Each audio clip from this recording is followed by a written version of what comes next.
Hi ನಮಸ್ತೆ ಎಲ್ರಿಗೂ, welcome back to my channel sweet and spicy recipes. ಇವತ್ತು ಸಿಂಪಲ್ಲಾಗಿ ಕಾಬೂಲ್ ಕಡಲೆಯಲ್ಲಿ ಪುಲಾವ್ ಮಾಡ್ತಾಯಿದ್ದೀನಿ.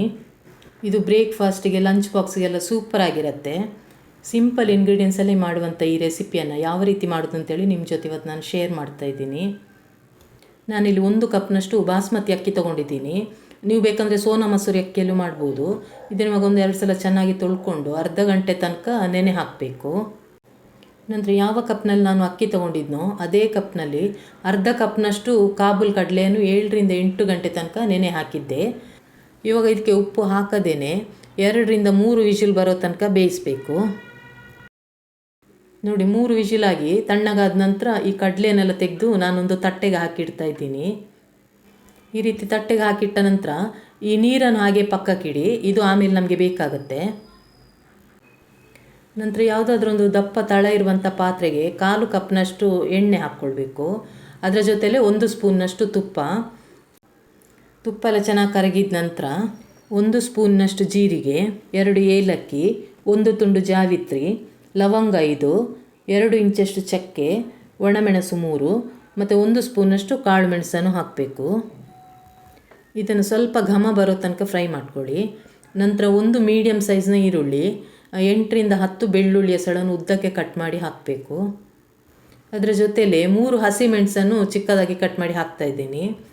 ನಂತರ ಫ್ಲೇಮನ್ನು ಮೀಡಿಯಮಲ್ಲಿ ಇಟ್ಕೊಂಡು ಈರುಳ್ಳಿಯ ಬಣ್ಣ ಸ್ವಲ್ಪ ಕೆಂಪಾಗಬೇಕು, ಅಲ್ಲಿ ತನಕ ಫ್ರೈ ಮಾಡ್ಕೊಳ್ಳಿ. ನಂತರ 1 ಸ್ಪೂನ್ನಷ್ಟು ಶುಂಠಿ ಬೆಳ್ಳುಳ್ಳಿ ಪೇಸ್ಟ್ ಹಾಕ್ಕೊಂಡು ಅದರ ಹಸಿ ವಾಸನೆ ಹೋಗೋ ತನಕ ಫ್ರೈ ಮಾಡ್ಕೊಳ್ಬೇಕು.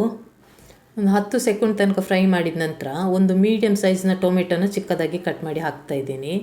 ಈಗ ಈ ಟೊಮೆಟೊ ಚೆನ್ನಾಗಿ ಮೆತ್ತಗಾಗಬೇಕು, ಅಲ್ಲಿ ತನಕ ಫ್ರೈ ಮಾಡ್ಕೊಳ್ಳಿ.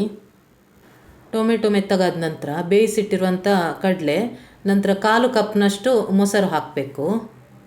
ಇದರ ಜೊತೆಲೇ ಅರ್ಧ ಸ್ಪೂನಷ್ಟು ಗರಂ ಮಸಾಲ ಪುಡಿ, ಅರ್ಧ ಸ್ಪೂನಷ್ಟು ಸೋಂಪು ಕಾಳಿನ ಪುಡಿ, ಸಣ್ಣದಾಗಿ ಕಟ್ ಮಾಡಿರುವಂಥ ಕೊತ್ತಂಬರಿ ಸೊಪ್ಪು, ನಂತರ ಪುದೀನ ಸೊಪ್ಪು ಇದೆರಡು ಹಾಕಿದ ನಂತರ ಅರ್ಧ ಸ್ಪೂನಷ್ಟು ನಾನಿಲ್ಲಿ ಉಪ್ಪು ಸೇರಿಸ್ತಾ ಇದ್ದೀನಿ.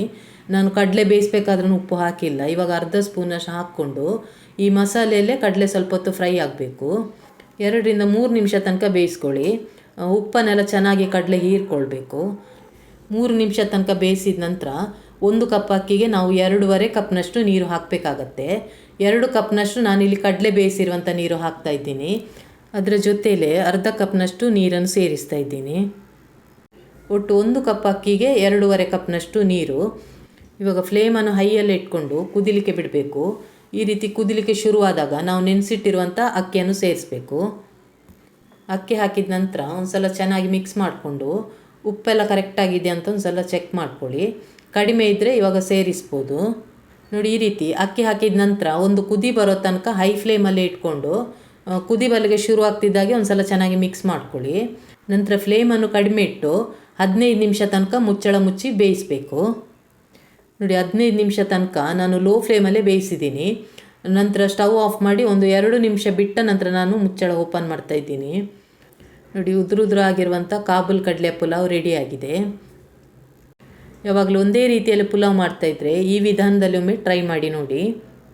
ಕಾಬೂಲ್ ಕಡಲೆ ಎಲ್ಲ ಹಾಕಿ ಮಾಡಿರೋದ್ರಿಂದ ಮಕ್ಕಳ ಲಂಚ್ ಬಾಕ್ಸಿಗೆಲ್ಲ ತುಂಬ ಬೆಸ್ಟ್ ಅಂತಲೇ ಹೇಳ್ಬೋದು.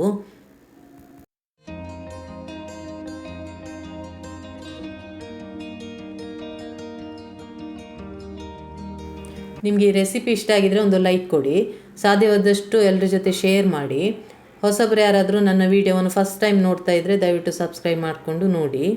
ಹೊಸ ರೆಸಿಪಿ ಜೊತೆ ನೆಕ್ಸ್ಟ್ ವೀಡಿಯೋದಲ್ಲಿ ಸಿಗ್ತೀನಿ. Thanks for watching.